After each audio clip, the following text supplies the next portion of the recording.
Not so long ago, me and John replaced a clutch on this vehicle as the customer stated that the clutch was slipping. So we did what we had to do and replaced the clutch. However, 2 weeks after the clutch replacement, the customer then sent me this.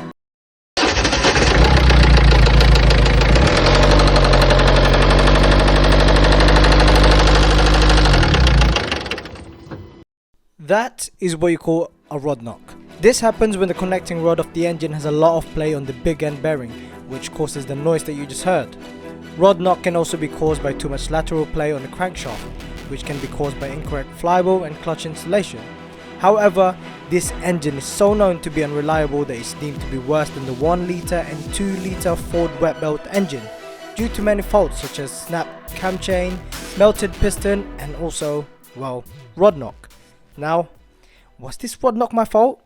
Let's go and find out. So, here we are. Oh God, is it my fault? Coincidence? I'm not sure. But yes, today we are going to be replacing the engine in this. As you saw, in that it's knocking quite badly. I don't think it's got nothing to do with the clutch. But if it has, Jesus Christ, what a coincidence that was. Today, we are joined by Darren, who's already under the car. If you're asking where John is, he's not here. He's currently in America enjoying his life, but he will be back. Don't worry about that. He's not left the company yet because I will make him leave. No, I'm joking. No, he's not going to leave. But yeah, let's get started. Let's start removing all of the fluids out of the system on this plan. So that's including your oil, gearbox oil, and the coolant as well, because they're going to be messy otherwise if you pull the engine out with all the fluids in there. Yeah, let's get started. To pull an engine out, there are many things that we have to remove. Starting from the top, we have to remove all the clips that is connected onto the front bumper. We can then move on to removing the wheels and wheel arch liner to access some of the bolts for the front bumper. After that, we can start draining all the fluids out, such as the coolant, gearbox oil and engine oil. Whilst we were waiting for all of that to drain out, we started to remove the front crash bar, which involves removing the headlight and the radiator assembly. After all of that, we can finally remove all the connectors that goes onto each sensor, and now here we are with all of the parts removed. And here it is. It's halfway out, I guess. So we've removed obviously all the things at the front, and the annoying part about it is we cannot really remove the engine with the wiring loom, and that's the long thing about this, is because the wiring loom is actually connected up to the fuse box, which means we also have to pull the fuse box out, which means having to remove every headlight, loom, everything off of the car. So what we're going to do is we're going to remove the wiring loom in situ whilst the engine is still in, and hopefully we get it all back together. Yeah, Darren? Yep. Yeah. Get it done. Yeah, hopefully. Come have a look at the second-hand engine, brand new second-hand. Now, as you can see, it's not connected onto anything. There is no wiring loom, so yeah, it's a little bit of struggle. As you can see right there, it's just not how I usually do it, where obviously the wiring loom is included with the engine and all you have to do is connect it to the ECU. Not with this one, unfortunately. How are you feeling so far, my man? Yeah, good.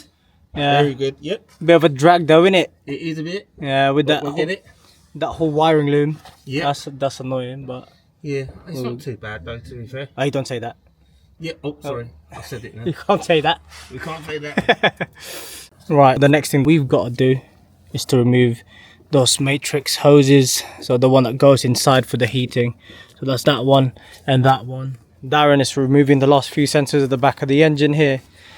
And then the exhaust, hopefully it doesn't snap on us. And then once the engine is out, we are going to remove the turbo because it didn't come with it, turbo and the DPF. And also we are going to be replacing that timing belt right here, because as you know, on these 1.5s, they're not really good, are they? You'll find that the chain starts to slip and then it's just gonna cause you a hell of a lot of trouble. Yeah, I'm just hoping that the weather stays with us today, because as you can see there. You shouldn't say that. Oh, sorry mate, sorry. I'm just hoping, but you know, mobile life, you could come across with anything. If you guys have any quicker way to do these 1.5, so this is a 17 plate. If you guys have any quicker way to do this, please comment down. And also, whilst you're there, might as well click that little subscribe button. That'd be nice. But yeah, let's get going again. That being said, we started removing the rest of the wiring connectors whilst Darren started working on removing the exhaust. And this is when the easy curse started to play with us. So this bad boy here had to come out because The DPF weren't playing ball. yeah, it wasn't playing ball. This is the first one. For whatever reason, this one turned into 14mm instead of 13mm like the other one, but the 13mm had no choice but to chop it off. Yeah, as you can see there, that is not friendly. That is just the thread in it is gone, and same with that one as well, the one at the back. But to remove it from there, because obviously we have to pull it out. Yeah, to remove it from that, which is really annoying. But you know, it happens. You come across this stuff. I thought we were doing well until we came across that, isn't it, Darren? Yeah, we were doing fine until we came across that. We said them famous words, didn't we? Yeah, I know. That's why we don't say famous words as a mechanic. You know, the E word, I just don't want to say it. But yeah, I believe engine's ready to come down, Darren. We're getting there, mate, yeah? Yeah? Just going to do the engine mounts, everything else, and I think we're about ready to come out. We're getting there, we're getting there. Boys and girls. Look at the state of it though. It does look thicker, innit? Looks thicker than normal. It's definitely thicker than normal. Yeah, but there is no metal shaving that I can see just yet, but who are we to say I that? don't know though, is it bubble? Hey, I think that is metal. Is it? I think that's metal, yeah. Have a look. It's not going away, look. It's moving. It's moving with it. Yeah. That's a bad. bit metally. It is very thick though, the oil. It is very thick. I don't know when was the last time it was serviced. Yeah, that was definitely metal shaving. Holy crap, what's happened to this? Look at it. Big ends out. Look at that. Huh? I reckon it's not the big ends out. Yeah, I think so too. And that is why you should always service your vehicle earlier than the specification of the manufacturer, every 10,000 miles or every year. Mainly with these newer engines as well, with all the emission stuff on it. It's just no good for it. EGR, DPF, all of that, oil dilution for the DPF regen and all sorts. You definitely have to service it earlier than usual. Definitely, I would say 8,000 miles with these ones, because they are absolutely dead crap. 5,000 miles on the wet belt if you can. We are now ready to pull the engine out. Now everything is off, it's finally time to get the engine out. However, it is not that simple due to a simple mistake. We're all set up, mounts down, but we're like, why is it not coming out? Why is it not coming out, Darren? Because we forgot the gearbox now. We're getting there. Hopefully on the way back in, it's straightforward, fingers crossed. Now that the dog bone mount is off, it is finally ready. And as you can see, it's as easy as 1, 2, 3. How was that, mate? Yeah. She's out. Yeah, mate. Yep. Now, gotta remove actually the DPF now, innit? Yep. Transfer to that one, and I am absolutely dead. I just want to go home at this point. Yep. Oh, we're gonna get there, man. I really do still wonder why this engine started knocking. Like, I know with VAG, like the 2 litre 1.9, when you replace the flywheel in them, because the crankshaft has got like a little play on it, and if you don't do it right, you could literally destroy the engine. But with this one, I don't see why it would do that. I would say that it's a coincidence, alright? I'd say it's coincidence. Coincidence, man. You used it for like a whole 2 weeks, I think. Especially with the metal in the bottom of the engine. Oh yeah, yeah, with the metal at the bottom of the engine. I think it just hasn't been serviced. That's what I think. So we'll put it down to that. Man himself is already on it. He's not messing around. Look at him. He's serious. So Darren, what are you doing there, mate? I am getting the DPF off. Yeah. So I've got to obviously strip all this off. Yeah. To get to the nice casings, to get the lovely DPF off. Yeah, you love it, innit? Loving it, mate. Yeah, you love it. You love it when the engineers just hate you, innit? Yep. But yeah, exactly. But for now, this is what I'm going to do. I am going to be replacing the cam belt on this one. I mean, like, this one looks okay-ish, as you can see right there. But I don't know how long that's been sat there. So it's good practice to replace it whilst it's out anyway. It looks like this engine has been sat for a while, so it's likely that that's going to be frail anyway, so let's get that replaced. To replace the cam belt on the DV5, it is pretty straightforward. All we have to do is to remove the drive belt, tensioner and timing cover. Once that's off, it's just about getting the crankshaft and camshaft to the right position so we can lock it in place. Now that the engine is ready, we can remove the crank bolt, crank pulley, tensioner, deflection pulley and the water pump, and that should be us ready. You guys probably thought I was gutting that down with a 1/2 inch, isn't it? No, I was just like running it home. So, here you go, tighten it up. You hear that? See? And I can still turn it, look. And it goes. And it goes. Now step 2, 14. Nice. See, we're just talking here. Be nice to your work, you know? There you go. 1, 2, 3, 4, 5, 6, 7. Just like that. Perfect, beautiful, lovely. Torquing bolts to the right spec is super important when working on the cam belt system. On the bright side, we can finally install the new timing belt kit. We'll replace the belt, tensioner and deflection pulley. Once everything's put together, we can test it out by turning the crankshaft twice and checking if the timing pins line up with the timing holes. If they do, we're all set. I wish that all cam belt jobs was like that. That was so nice. That was very straightforward rather. See, top end, good. Fuel pump, and obviously we've got the bottom end as well, which is absolutely perfect. That's been torqued up, that's been torqued up, and everything is on time. Now it's time to transfer everything that was over there, what Darren's removed. So that's the aircon, compressor, the DPF and all sorts. I'm getting a little bit tired now, getting a little bit sleepy. That's what happens when you eat at work. I just feel tired. Who else? Who actually eats at work? You just feel sleepy. Put it down in the comment section if you feel the same after eating. I just feel tired. I don't want to do anything anymore. Take a look at that. It has been knocking quite bad. That is actually causing the rear main seal to just leak oil out. Don't laugh, please. He's creasing at me. Oh my days. Oh my god. Right. Bit of palaver, as you guys would call it. My god. So the brand new second-hand engine, it's not brand newing second-hand engine, is it? Nope. Okay, that engine, well, it's only done 66,000 miles, and this engine here I believe is done 98, maybe more than that. The story about it is the sump. Look at this. That looks like it's from fire. As you can see, it's melting right there. Look, it's been melted. And I was like, yeah, cool, I'll replace the sump, no problem. And then so we inspected the rods as well, just like what we did on the other one. And the old engine has actually got a smaller plate compared to this one. Let me just show you. It's insane. Now have a look at this. That engine was knocking. I don't know what noise this is going to make, but look. Look. It's definitely there. That is much louder than the old engine. You know when you've just had enough, so you just have to laugh it off.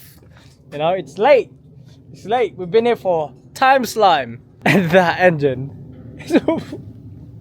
I should have done that first, man. Really. We should have checked it first. To be fair, that's our own fault, really.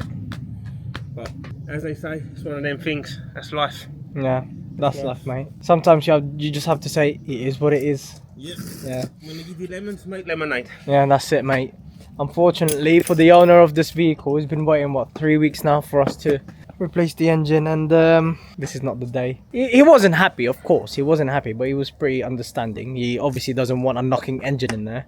So, I don't want a knocking engine, do you? Nope. Yeah, it's absolutely insane. Now, we gotta tidy up and put all of that stuff away. And hopefully, next time we come back here, or I come back here and John, because he works for us now. He goes in the office. Yeah, he's an office boy, but I got him out today. Hopefully we can still remember everything for when we come back here. One eternity later. And just like that, we are back on this little transit connect over here. The weather is not as permitting as last time, but we've got Darren and yeah, John as well. Welcome back, John. Hello, mate. He's back with us, helping us to put this engine back in. Fingers crossed, all goes well. Without further ado, we started inspecting this brand new second-hand engine to ensure that everything is okay. And so it was. John and Darren then mated the new engine with the gearbox whilst I was working on, well, again, renewing the cam belt and water pump on this second-hand engine, as it is clearly more perished than the other one. Finally, we can start mounting the engine back to the car, and to do that, we have to connect all the connectors back to where we disconnected them from whilst the engine is out, leaving us plenty of space to reach for the awkward sensors. Then we can push the engine in and mount the exhaust, dogbone mount, and finally the engine and gearbox mount. Right, we are finally getting there. I kind of lost myself when we were putting this together, and as you can see, we've got a slam panel on, and obviously the radiator stuff is on as well. It's kind of difficult, really. If you're not doing this on a daily basis, it's difficult to figure out which connector and bolts go where. So yeah, we're kind of freestyling at the moment, but it's turning out absolutely perfect. So now that I said that word, the question is it really going to... Yeah, I know, I'm so sorry. Question is it going to start once everything's back on? That is the number one question. Hope so. Please. And that is the difficult thing about using a second-hand part. It's the uncertainty of it. Nobody knows what this engine has been through. Has it been serviced regularly?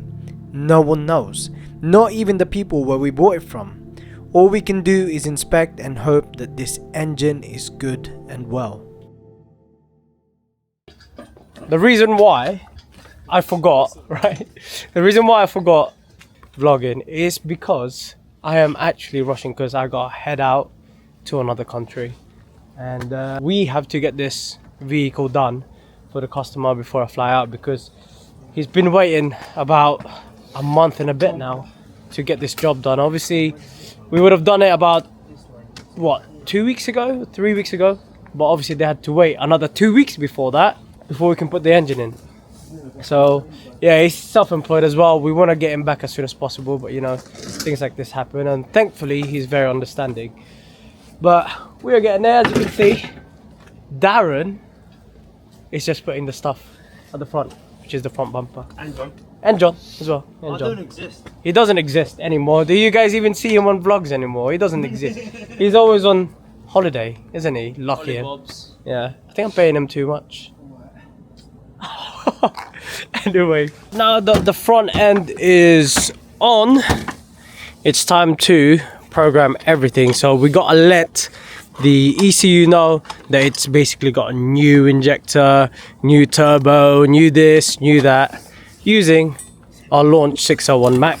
But first we have to double check, or we have to check rather, if we have got enough juice for the ECU to program, because it's very dangerous to be doing programming for injectors and stuff like that, because you could corrupt the ECU if you do not have enough voltage for the programming. If you're under I think under 11 volts, the newer stuff doesn't really like it. So yeah, let's just plug this in and find out if we need to give the battery a little help. Obviously it's been standby for a very long time, so I'm not expecting much from this really. Let's just hope that it's still got voltage. All right, let's see if we're gonna get light. Oh great. Oh great. All right, dead. So now we have got it hooked up on our trusty van over there, just to maintain that voltage. That, if you notice there, is showing 11.57 volts. That is not the right voltage. I need to update my stuff. My 601 has not been updated. Ignore that, that is not the right voltage, I can assure you that. But now we're gonna go into the PCM, and then you will see all the stuff that we need to do. Right, as you can see, it is getting dark now. We need to go pronto, but obviously, like what I said, we need to get this customer back on the road as soon as possible. He's been waiting for a while. But forget about the 601, unfortunately, because it's showing that it's low battery. The ECU is just not letting it do anything, basically. I just need to update that. Generally, the 601 is the one-stop device that I would use as a mobile mechanic, but we have the Euro Type 3 in the rescue anyway, so we're gonna jump in and program all of those stuff, and I'll show you which of the stuff that we need to program. What I was saying to you guys before, I need to update my device. You can see here showing 13.4 volts because it's hooked up to our van over there. First things first, obviously the throttle can't even speak, it's cold outside. So the throttle position sensor, we also have to reset that because we have got a new, from what the ECU might think, we have got a new throttle position sensor and then a throttle body as well, so we've got to reset that. And as you can see right here, it's showing that every single adaptive will have to be renewed. So that's your DPF, that is your pressure sensors and temperature sensor, etc, etc.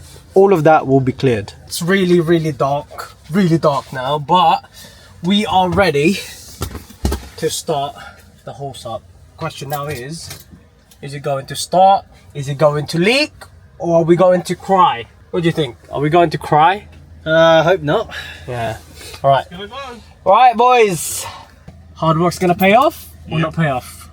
Alright, 3, 2, 1.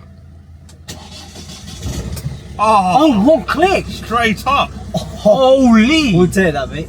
We will take that. Oh, that is beautiful. That is a dub. That is a fucking dub. Oh, listen to that, mate. There's no more knocking to that. That is one beautiful singing engine. Oh my days. Sounds well nice. Yeah? Well good, yeah. Sounds well quiet, innit? It's well quiet, yeah. Yeah. Oh, the customer's gonna be happy about that. Hopefully he doesn't call me in the next few days though. He's gonna be check engine lights on! You forgot to connect something! Saying yellow ping in my eyes and I thought it was a management light. That's why you're colourblind though, isn't it? No, he's not. He's not colourblind. But yeah, look, she is singing, no misfire, no check engine light. But it does, isn't it? Yeah. But only time will tell. Obviously in the next few days for when he drives this around, we will see if any of the code starts popping up. But at the moment, from what I can tell, she is nice and sound. And I can also confirm that our clutch is absolutely functional. Not just that, I can actually, like, you know, I have that sigh of relief because I can tell that I've done the cam belt job properly, whilst obviously the vehicle was off. I mean, the vehicle was off, mate, getting too cold. Was the engine was off the car. So yeah, it's nice to know that. It's very calming per se. But for now, we're gonna watch the live data and we're gonna see all our oil temperature and obviously the coolant temperature as well. We're gonna wait for all of that before we can go away and be in peace, pretty much. And as you can see right here, you can see that the engine coolant temperature is at 22 degrees at the moment. So I'm not expecting much from the vents, but it's definitely warmer than my hand, I tell you that. It's definitely warmer than the ambient temperature outside. And we have also got the differential pressure sensor. As you can see there, it's reading 0.001 bar, which tells me that that DPF is really clean, and also the fuel pressure is absolutely on point, and that is me revving it. Anyway guys, if you enjoyed this content, please make sure you click that subscribe button, because we are out here working in the cold night, working to show you guys what we do, and I think that is worth a little subscribe. That little subscribe button, just give it a click. But if you want to see more of us, and if you want to see more jobs like this, don't forget to like, share, comment and subscribe, and we will see you on the next one. Peace.